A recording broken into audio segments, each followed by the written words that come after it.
বহুদিন আগের কথা। একটি গ্রামে থাকতো একটি পেত্নী।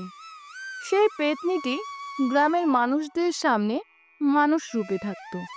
পেত্নীটির নিজের বলতে কেউ ছিল না, তাই সে গ্রামের মানুষদেরকেই নিজের পরিবার ভাবতো। আর গ্রামের মানুষেরাও ওই মানুষরূপী পেত্নীটিকে নিজের মেয়ের মতো ভাবতো। পেত্নীটির মন খুব ভালো ছিল।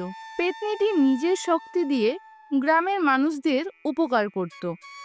গ্রামের মানুষদের যে কোনো সমস্যা হলে তারা পেত্নীটির কাছে ছুটে আসতো, আর পেত্নীটিও তাদের উপকার করতে দুইবার ভাবতো না।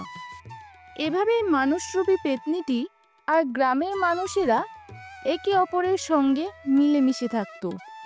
দিনগুলো এভাবেই কেটে যাচ্ছিল। একদিন একটি দোকানের সামনে একটি ছেলে ও তার মা দাঁড়িয়েছিল। তাদের মধ্যে কিছু একটা ঝামেলা হচ্ছিল। তখন পেত্নীটি ছেলেটির মাকে জিজ্ঞেস করে, তো ছেলেটির মা পেত্নীটিকে জানায় ছেলেটি নাকি আম খাবে, কিন্তু ছেলেটির মা কোনো টাকাই আনেনি। তখন পেত্নীটি সব কথা শুনে নিজের শক্তি দিয়ে ছেলেটিকে আম এনে দেয়। সেটা খেয়ে ছেলেটি খুব খুশি হয়, আর ছেলেটির মাও পেত্নীটির উপর খুব খুশি হয়।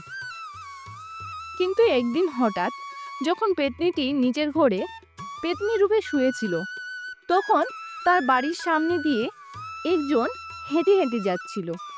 তখন সেই লোকটা পেত্নীটির ঘরের দিকে তাকাতে লোকটা দেখতে পায় ফুলমনির ঘরে কোনো এক পেত্নী শুয়ে আছে। সেটা দেখে প্রথমে সে খুব ভয় পেয়ে যায়, ভয়ে অজ্ঞান হয়ে যায়।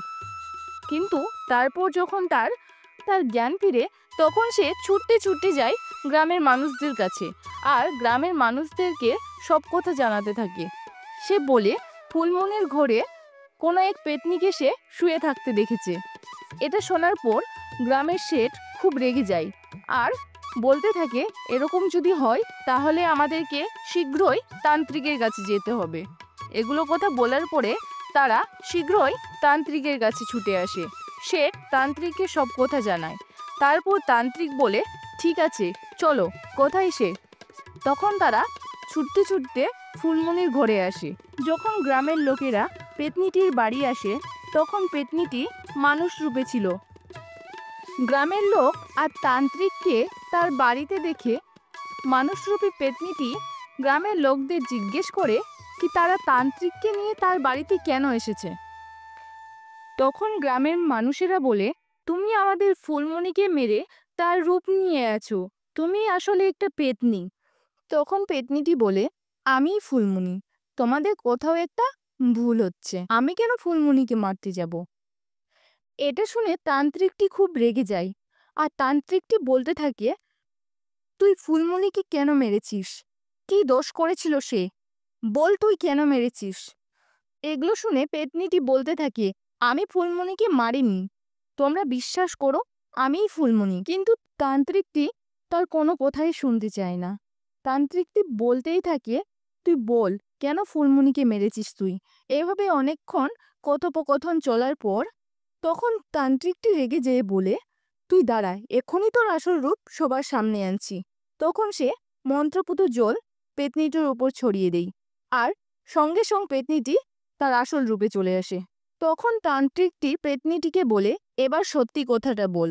তখন পেত্নীটি বলে, সে আসলেই একটি পেত্নী। সে এতদিন তাদের মাঝখানে ফুলমণি হয়েছিল, কারণ তার মানুষদের সঙ্গে থাকতে খুব ভালো লাগতো। তাই সে মানুষদের সঙ্গে মানুষ রূপেই ছিল, যাতে কোনো মানুষ তাকে দেখে ভয় না পায়। এগুলো বলতে বলতে সে কাঁদতে শুরু করে, আর বলতে থাকে, আমি এতদিন তোমাদের সঙ্গে ছিলাম, তবুও তোমরা আমায় চিনলে না, আমার খুব কষ্ট হলো এটা দেখে। যাক, আমি আর এখানে থাকবো না, আমি চললাম।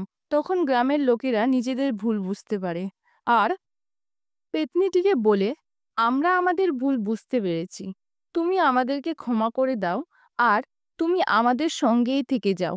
এটা শুনে পেত্নীটিও খুব খুশি হয়, আর তাদের সঙ্গে সারা জীবন থেকে যায়।